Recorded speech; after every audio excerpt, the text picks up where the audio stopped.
So the first EAS practice paper, Unit 1, higher tier, non-calculator paper. Place the whole numbers 1, 2, 3, 4, 5, 6, 7, 8, 9, 10 in the correct place in the Venn diagram. So, start with the number 1. 1 is a factor of 24 and it's an odd number, so 1 goes in there. 2 is not odd, it's not a multiple of 5, but it is a factor of 24. 3 is an odd number and a factor of 24.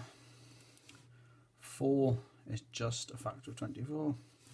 5 is an odd number and a multiple of 5. 6 is just a factor of 24. 7 is solely an odd number. 8 is a factor of 24. 9 is just an odd number, and 10 is a multiple of 5.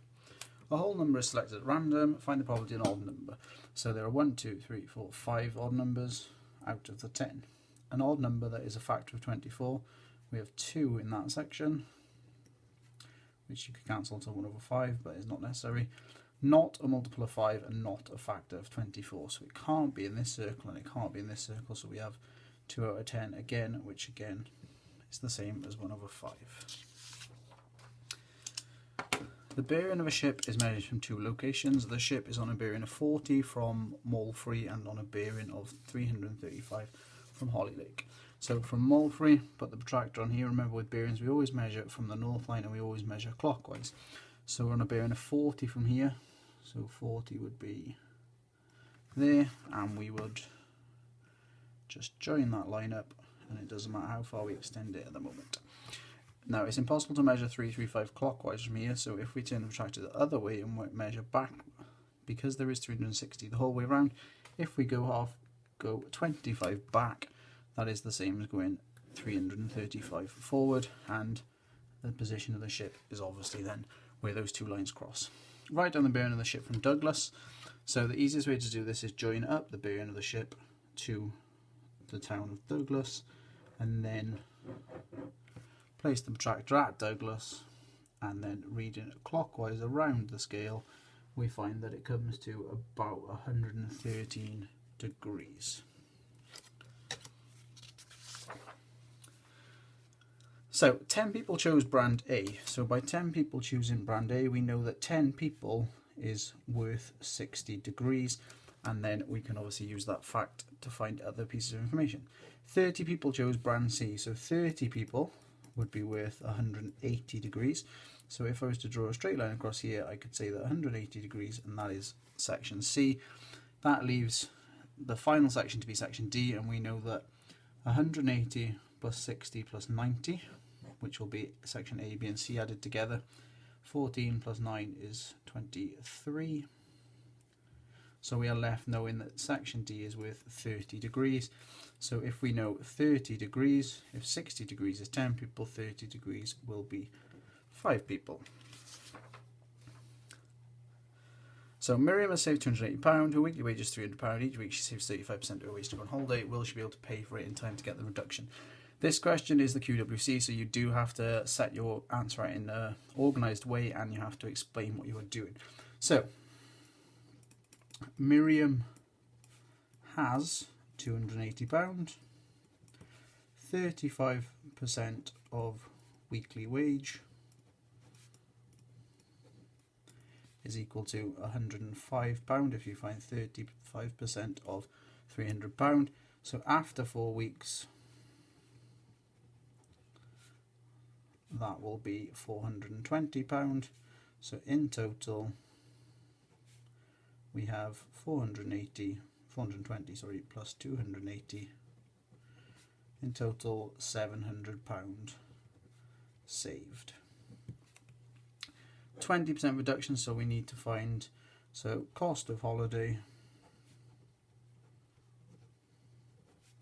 we need to find 20% of 840, so 10% would be 84, so 20% will be £168. So then we have 840 minus £168, which equals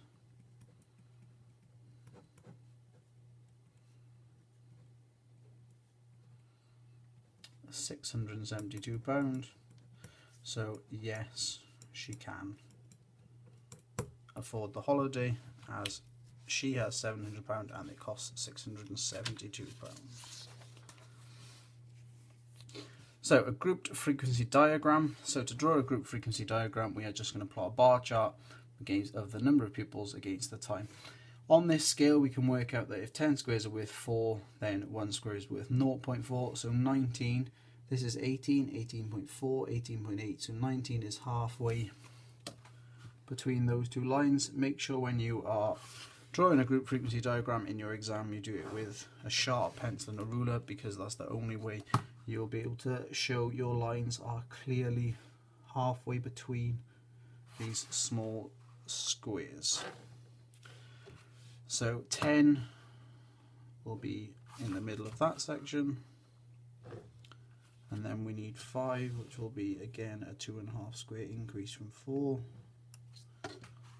and then the final one is at 2.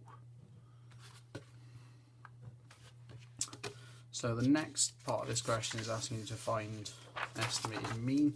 To find estimated mean, we need to find the midpoints, and we need to do the midpoints times by the frequencies.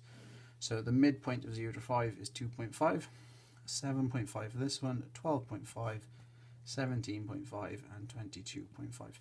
If it's not as easy for you to find the midpoints because you can't see from looking at them, the quickest way is to add these two numbers together and half it. So 19 times 2.5 comes to 47.5.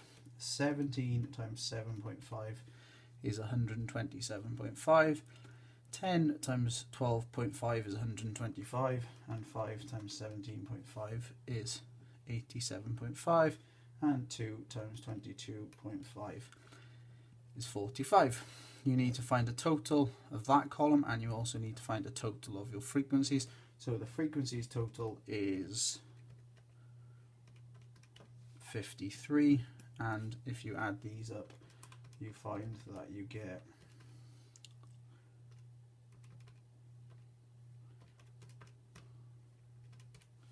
432.5. Now, in order to find an estimate of the mean, you need to do 432.5 divided by 53. It's up to you which way you go about doing this. There are a couple of ways. The bus shuttle method is the most traditional way. I would get rid of the 0.5 and I would look at the sum 4,325 divided by 530 instead, and then I would work up in multiples of 530 to find the answer, and you find that this comes to 8.16. Write down the modal group. That is simply which one of these has the highest frequency, so the modal group is between 0 and 5.